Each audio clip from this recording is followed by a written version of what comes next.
Kamusta sa lahat? Ako si Dr. Danilo Mercado, at ngayon ay susuriin natin ang paksang paano palakasin ang kalamnan pagkatapos ng edad 60 nang hindi kumakain ng maraming karne. Naranasan niyo na ba ang ganitong sitwasyon? Sinabi ngang doktor na kailangan ninyong kumain ng sapat na protina para mapanatili ang inyong makalamnan, pero sa tuwing kakagatin niyo na ang karne, bigla kayong nag-aalala. Paano kung masira ang bato ko? Paano kung tumaas ang kolesterol ko? O ang presyon ng dugo ko? Dahil sa takot, nag-alangan kayo? Sa huli, ang nasa hapagkainan niyo na lang ay malabnaw na lugaw at ilang pirasong gulay, at kinukumbinsi ang sarili na ito ang malusok na paraan. Ngunit hindi magtatagal, unti-unting nanghihina ang inyong mga binti, kailangan niyo ng sumuporta sa inyong mga kamay para tumayo o umupo, at hinihingal na kayo sa pag-akyat ng hagdan. Ang katotohanan, isa sa bawat 3 tao na higit sa edad 60 ay nakakaranas ng matinding pagbawas ng kalamnan. Hindi nawawala ang kalamnan sa isang iglap lang, unti-unti itong nababawasan, na parang isang makina na nawawalan ng lakas. Kahit hindi nagbabago ang inyong timbang, pumapayat ang inyong nga braso at binti, at unti-unti ring nawawala ang inyong lakas. Maraming nakatatanda, tulad ni Aling Remedios, ang umiwas kumain ng karne. Malinaw ang dahilan, takot na baka hindi kayanin ng kanilang bato, tumaas ang kolesterol, o hindi matunawan. Ngunit may isang katotohanan na hindi alam ng marami, mas mabilis na nawawala ang kalamnan dahil sa kakulangan sa protina. Dahil dito, mas madali silang madapa, mabalian ng buto, at mawalan ng kakayahang mamuhay ng mag-isa. Ang magandang balita ay hindi ninyo kailangang piliting kumain ng maraming karne. Sa ating magusina, mayroon ng mga pagkain na mayaman sa protina nang hindi nagdudulot ng pabigat sa katawan. Kung bibigyan lang natin ng pansin ang mga pagkain ito, mananatiling matibay ang ating mga kalamnan, magiging matatag ang ating paglakad, at mas may kumpiyansa tayong haharapin ang bawat araw. Bakit nga ba maraming nakatatanda ang umiiwas sa karne? Buong buhay nilang narinig na ang sobrang pagkain ng karne ay masama sa puso at nagdudulot ng sakit. Malalim na ang takot na ito, kaya sa tuwing nakakakita sila ang karne, pakiramdam nila ay pabigat ito, sinasabi ni Dr. Danilo Mercado na kumain ng sapat na protina. Ngunit ang pumapasok sa kanilang isip ay ang pagkasirang bato, pagtaas ng presyon, at pagdami ng kolesterol. Kaya sa huli ay tinataboy nila ang karne at mas pinipili ang lugaw at gulay. Akala nila ito ay malusok, ngunit kabaliktaran ang resulta. Patuloy na nababawasan ang kanilang kalamnan at humihina ang kanilang paglakad. Ang manakatatanda tulad ni Mang Teban ay lalong maingat sa karne. Sanay sila sa pagkain na puro gulay, bagong, at tuyo. Kaya kapag sinabihan silang doktor na kumain ng mas maraming karne sa edad na 60, natural na may pagtutol silang nararamdaman. Ang nga nakasanayang pagkain ay nakaukit na sa kanilang buhay at mahirap itong baguhin sa luplang ng ilang araw.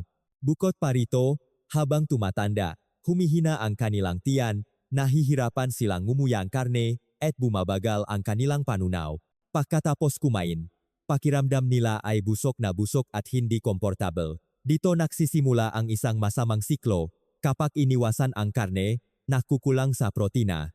Kapag kulang sa protina, nababawasan ang kalamnan. Kapag nabawasan ang kalamnan, lalong humihina ang katawan at mas madaling madapa. Kapag nadapa, mabilis na bumabagsak ang kalusugan. Ang takot na layuning protektahan ang katawan ay siya pang nagiging dahilan ng mas mabilis na panghihina nito. Ngunit may magandang balita. Ang protina ay hindi lamang matatakbuhan sa karne. Sa mapamilyar na sangkap sa ating kusina, puno ito magaan, ligtas, at madaling tunawing protina. Hindi kailangang piliting kumain ng malalaking piraso ng karne para makakuhang sapat na protina. May mga pagkain na mura, madaling ihanda, at swak sa panlasangang mga nakatatanda. Kung magagamit ng tama, mababawasan ang pabigat sa bato at mapapanatiling malakas ang nga binti at braso. Mula ngayon, ibabahagi ko ang nga ginintuang tuntunin sa pagdaragdag ng protina para sa mga nakatatanda.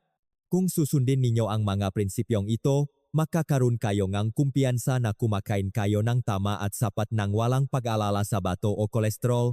Ang ginintuang tuntunin sa pagpapanatili ng kalamnan ay hindi komplikado. Isipin ninyo na ang katawan ay isang bahay. Ang magalamnan ang pader, at ang protina ang semento na nagdirikit sa malaryo. Kung kulang sa semento, makakaroon ngang bitak ang pader at guguho ang bahay. Ganun din, kung kulang sa protina, babagsak ang mga kalamnan. Maraming nakatatanda ang nakakamali sa pag-isip na ang pagkain lang lugaw o gulay ay magaan sa tiyan at malusog.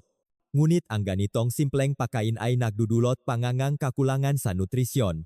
Kung kulang sa protina, mas mabilis na nawawala ang kalamnan, humihina ang katawan at bumababa ang resistensya. Imposibleng asahan na mapapanatili ang kalamnan kung 3 beses sa isang araw ay puro lugaw lang ang kinakain. Kung nanginginig ang inyong mga binti dahil sa panghihina, paano kayo makakapaglakat-lakat, mag-aalaga ng hardin, o makikipaglaro sa inyong mga apo? Inirerekomenda ngang eksperto na ang nga taong may edad 60 pataas ay nangangailangan ngang 1 hanggang 1.2 gramo ng protina bawat kilo ng kanilang timbang araw-araw. Halimbawa, kung ang isang tao ay may timbang na 60 kilo, kailangan niya 60 hanggang 72 gramo ng protina bawat araw. Mukha itong marami, ngunit madali itong makamit kung pipiliin ang tamang pagkain. Hindi kailangang puro karne. Ang mahalaga ay hati-hatiin ang pagkonsumong protina sa buong araw. Kung kakain ng kaunti sa umaga, at pare-parehong dami sa tanghalian at hapunan, tuloy-tuloy na nabibigyan ng materyales ang nga kalamnan para sa pagilom. Sa ganitong paraan, hindi lang kalamnan ang lumalakas, kundi pati na rin ang mabuto, nagiging matatag ang puso, at lumilinaw ang memorya. Ang magandang balita ay may mga pamilyar na pagkain na swak sa panlasang Pilipino, mura, at maring alternatibo sa karne. Ang ito ay nagbibigay ng sapat na protina, madaling tunawin, at hindi nagpapataas ng cholesterol. Sa lahat ng ito, ang 3 pinakakilala ay ang tokwa, isda tulad ng galunggong o tuna, at dilis. Lahat ng ito ay pamilyar sa ating hapagkainan, kaya kung bibigyan lang ng kaunting pansin, makakakuha tayo ng sapat na protina ng walang pabigat sa bato o puso. Ngayon, isa-isahin natin ang nga ito. Hindi lamang simpleng pagkain ang mga ito, maari silang maging lihim na sandata laban sa pagbawas ng kalamnan. Ang una nating bida ay ang ginintuang kaibigan ng kalamnan, ang tokwa. Dahil sanay na tayo sa tokwa, madali itong isantabi, ngunit sa katotohanan, ito ay isa sa pinakamahusay na pagkain para mapanatili ang kalusugan ng kalamnan sa pagtanda. Ang malambot at puting tokwa ay mura at madaling mahanap sa anumang palengke, ngunit naglalaman ito ngang saganang protina mula sa halaman na hindi nalalayo sa karne. Para sa mga nakatatandang higit sa 60 na mahina na ang ngipin at panunaw, ang tokwa, na madaling nguyain, lunukin, at sipsipin ng katawan, ang pinakamahusay na pagpipilian. Ang 100 gramo ng tokwa ay naglalaman ng humigit kumulang 8 gramo ng protina. Kung kakain lamang 200 hanggang 300 gramo sa isang araw, matutugunan na nito ang halos 30% ng kailangang protina. Bukod pa rito, ang tokwa ay may isoflavones na nagpapatibay ng buto, nagpapatatag sa puso at daluyan ng dugo, at pumipigil sa osteoporosis. Mayaman din ito sa kalsiyum na sumusuporta sa matatag na pahakbang. Ang isang maliit na piraso ng tokwa ay may napakalaking halaga. Marami ang nag-aalala na ang protina mula sa hayop ay nagpapataas ng cholesterol, ngunit iba ang tokwa. Hindi lamang ito hindi nagpapataas ng cholesterol, may mga pag-aral pa na nagpapakita na nakakatulong itong magpababa ng masamang cholesterol at mapanatiling malinis ang mga daluyan ng dugo. Para sa mga nag-alala sa kalusugan ng kanilang bato, mas magaan ang tokwa kumpara sa karne, mas kaunti kasi ang stress na dulot ng protina mula sa halaman sa proseso ng metabolismo. Higit pa rito, ang tokwa ay maaring ihanda sa iba't ibang paraan na swak sa panlasang Pilipino. Pwede itong ihalo sa sinigang, isama sa ginisang gulay, o gawing adobong tokwa. Lahat ng ito ay nakakatulong sa pagpapanatili ng kalamnan. Kahit dinurog na tokwa na hinalo sa lugaw, ay madaling tunawin at siguradong paraan para makakuha ng protina. Kung regular na kakain ng 200 hanggang 300 gramo, na hinati sa buong araw, mararamdaman ninyo ang pagbabago sa inyong katawan. Babalik ang sigla, magiging mas madali ang pagtayo at pagupo, at lalakas ang inyong mga braso at binti. Kahit isang buwan lang ng tuloy-tuloy na pagkain, manunumbalik ang inyong lakas, gaganda ang inyong kutis, at lilinaw ang inyong isip. Ang tokwa ay hindi isang simpleng pagkain.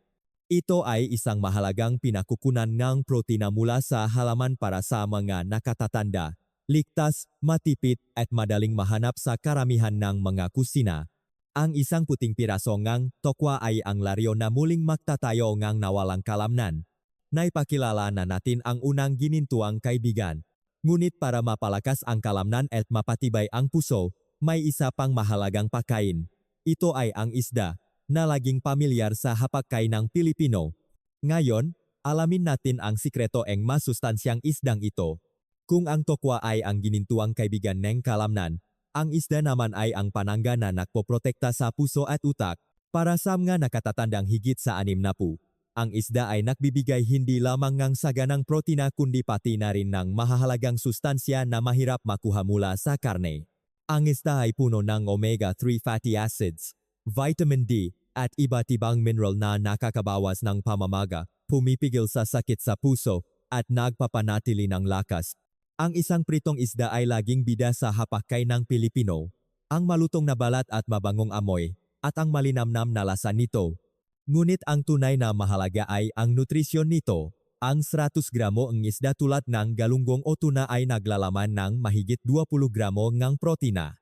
Kung kakain ng 2 hanggang 3 beses sa isang linggo, makukuha na ang malaking bahagi ng kailangang protina ng walang hirap. Ang omega-3 sa isda ay nagpapakinis sa mga daluyan ng dugo, nagbabawas ng bara, at nagpapatatak ng presyon. Pinoprotektahan din nito ang mga selula ng utak, na nagpapababa ng panganib ng pahina ng memorya at sakit na Alzheimer. Habang tumatanda, hindi lang dapat malusok ang katawan kundi pati na rin ang isip, kaya ang isda ay parang dobleng regalo para sa mga nakatatanda. Ang isda ay mayroon ding vitamin D bukod sa protina at omega-3. Ang vitamin D ay madalas na kulang sa mga nakatatanda, lalo na kung hindi masyadong nasisikatan ng araw. Ito ay nagpapatibay ng mga buto, nagpapataas ng pagsipsip ng calcium, at nagbabawas ng panganib ng bali. Sa madaling salita, sa isang piraso lang ng isda, sabay-sabay nang nakukuha ang 3 mahahalagang sangkap, protina, omega-3, at vitamin D. Higit pa rito, ang isda ay madaling makuha sa Pilipinas at medyo mura. Matagal ng bahaging hapagkain ng Pilipino ang pritong isda, sinigang na isda, o paksiw na isda, kaya hindi na kailangang piliting baguhin ang panlasa. Ang mga paborito ninyong pagkain ay siyaring nagbibigay ng benepisyong pangkalusugan. Siyempre, marami ang nag-alala sa lansa ng isda. Ngunit kung lilinisin itong mabuti at lalayan ng kaunting luya, bawang o suka habang niluluto, mawawala ang lansa. Kapag magpiprito, layan ng kaunting asin at samahan ng sukat bawang para mas sumarap. Para sa mga nakatatandang nahirapang ngumuya, lutuin ito sa paraan na lumalambot ang tinik at laman, tulad ng paksiw, para mas madaling kainin at tunawin. Kung regular na kakain ng isda, sa loob lang ng ilang linggo ay mararamdaman na ang pagbabago sa katawan. Mababawasan ang pagkapagod, magiging matatag ang paglakad, at lilinaw ang isip. Ito ay dahil hindi lang kalamnan ang lumalakas, kundi sabay na napoprotektahan ang puso at utak. Naipakilala na natin ang pangalawang malakas na kasama, ang isda, kasunod ng tokwa, ngunit hindi pa tapos ang ating paglalakbay. May isa pang pagkain na laging nasa kusinang Pilipino, maliit man ngunit puno ng lakas at nutrisyon. Ito ay ang dilis. Ang dilis, kahit maliit, ay naglalaman ng kamanghamanghang sustansya. Laging may pritong dilis sa ating hapak o ginagamit ito sa ginisang gulay para magbigay lasa. Maraming nakatatanda ang tingin dito ay isang simpleng ulam lang, ngunit sa katotohanan, ang dilis ay isang mahusay na pinagkukunan ng protina na nagpapalakas ng kalamnan. Ang isang dakot, o mga 20 gramo ng dilis, ay naglalaman na ng 10 gramo ng protina. Kung kakain lang ng 1 o 2 dakot sa isang araw, sapat na itong pandagdag para maiwasan ang pagliit ng kalamnan. Bukod dito, ang dilis ay isang natural na minahan ng kalsiyum. Pagkatapos ngang edad 60, humihina ang mabuto at madaling mabali, ngunit kung regular na kakain ng dilis, sabay na nakukuha ang protina para sa kalamnan at kalsiyum para sa buto. Ang pinakamalaking bentaheng dilis ay ang pagiging praktikal nito. Isang supot lang ang bilhin at ilagay sa kusina, at hindi ito masisira kahit matagal. Kapag kailangan, kumuha lang ng kaunti, iprito sa kaunting mantika, at mayroon ka ng masarap at masustansyang ulam.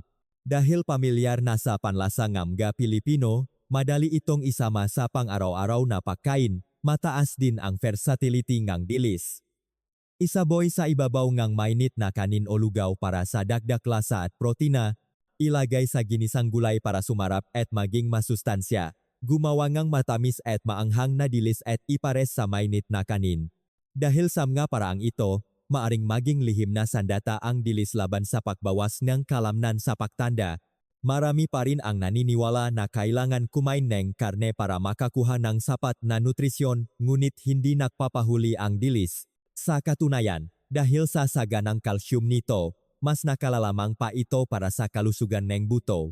Kapag sabay na matibay ang kalamnan at buto, mas matatag ang pagtayo, mas may kumpiyansa ang paglakad at nababawasan ang panganib na madapa. Ito ang inaasam ngang lahat ng higit sa 60 taong gulang. Kung maglalagay lang isang maliit na platitong pritong dilis sa hapagkainan araw-araw, pagkatapos ng ilang buwan, libo-libong gramong protina at kalsyum ang maipon sa katawan. Ang lakas na ito ay unti-unting naipon, pumipigil sa pagbawas ng kalamnan, nagpapatibay sa mabinti para hindi manginig, at nagbibigay daan sa mas malayang paglalakad. Kaya't nabuo na ang ating ginintuang tatlong pagkain na magpoprotekta sa kalamnan sa pagtanda, tokwa, isda, at dilis. Lahat ay pamilyar, madaling hanapin, madaling kainin, at ligtas para sa kalusugan. Ngunit ang mahalaga ay hindi lamang malaman ito, kundi kung paano ito isasama ng maayos sa pang-araw-araw na pagkain.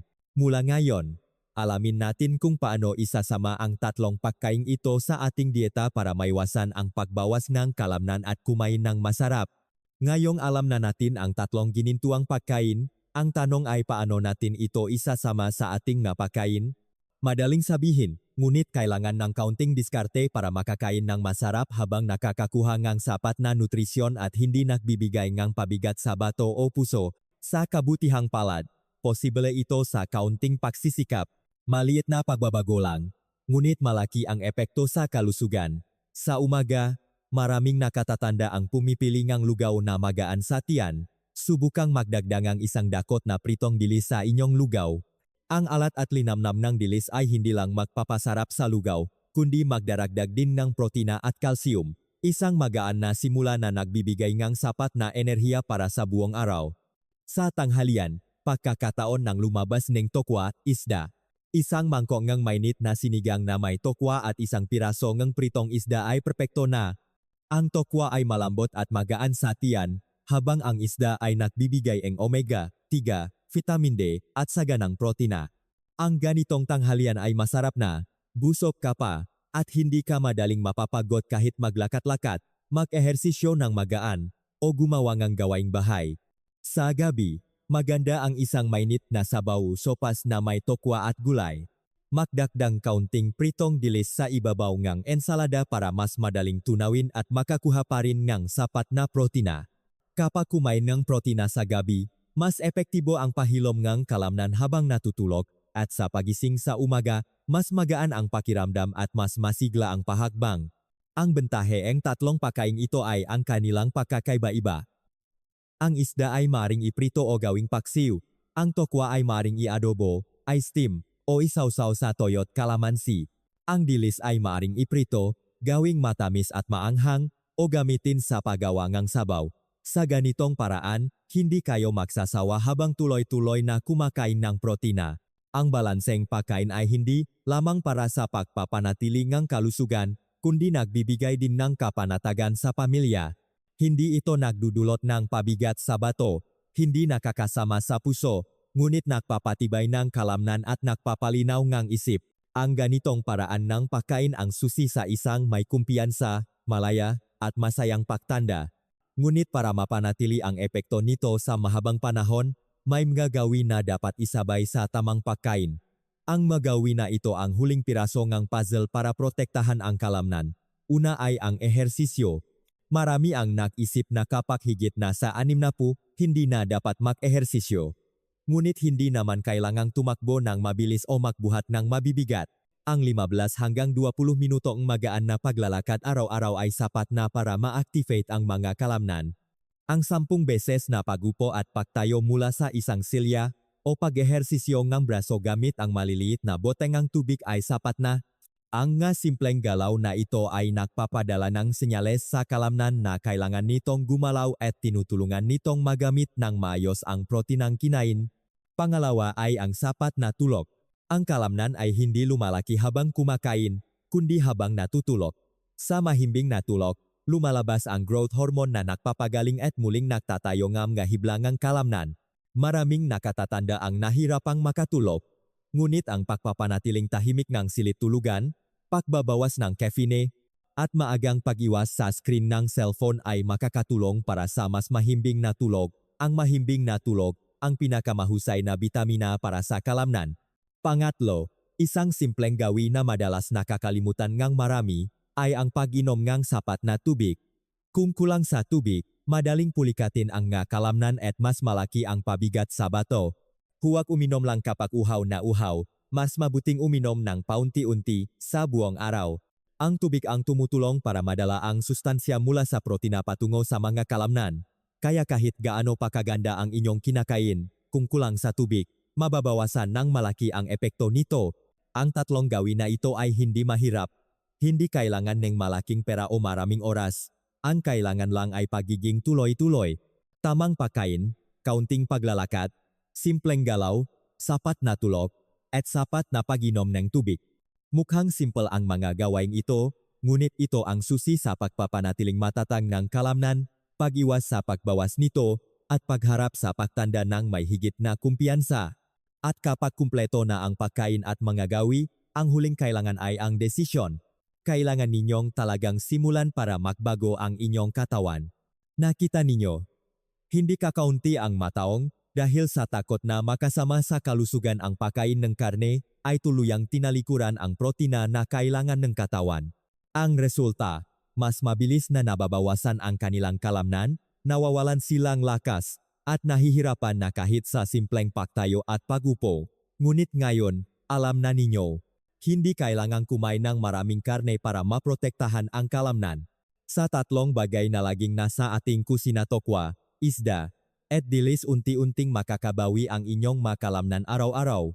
Ang mahalaga ay kung sisimulan ninyo o hindi. Marami ang tatango at sasang-ayon, ngunit sa harap ngang hapagkainan, babalik pa rin sa lugaw at gulay. Lilipas ang ilang buwan, ilang taon, at sa huli, kapag nadapa at malubhang nasaktan, saka sila magsisisi. Ayokong mangyari iyon sa inyo. Maliit na pagbabago lang ang kailangan. Isang piraso ng tokwa, isang hiwa ng isda, isang dakot ng dilis, at makakaroon muli ng pagkakataon ng inyong katawan na manumbalik ang lakas. Subukan ninyo ito ng tuloy-tuloy sa loob ng isang buwan. Sa pagising ninyo sa umaga, hindi na gaanong manginginig ang inyong mabinti, makakaakyat kayo ng hagdan ng hindi kumakapit sa hawakan, at makakapaglakad kayo sa parke ng may kumpiyansa. Gagaan ang inyong katawan, tataas ang inyong kumpiyansa, at mas madalas kayong ngingiti. Ito ay hindi isang malayong pangarap, kundi isang resultang tiyak na makakamit kung sisimulan ninyo ngayon. Kaya nakikiusap ako sa inyo, huwag na ninyong ipagpaliban pa. Ang kalusugan ay hindi naghihintay. Bawat araw na ipinagpapaliban ninyo, isang araw pang hihina ang inyong kalamnan. Ngunit bawat araw na isinasagawa ninyo ito, isang araw pang lalakas ang inyong kalamnan.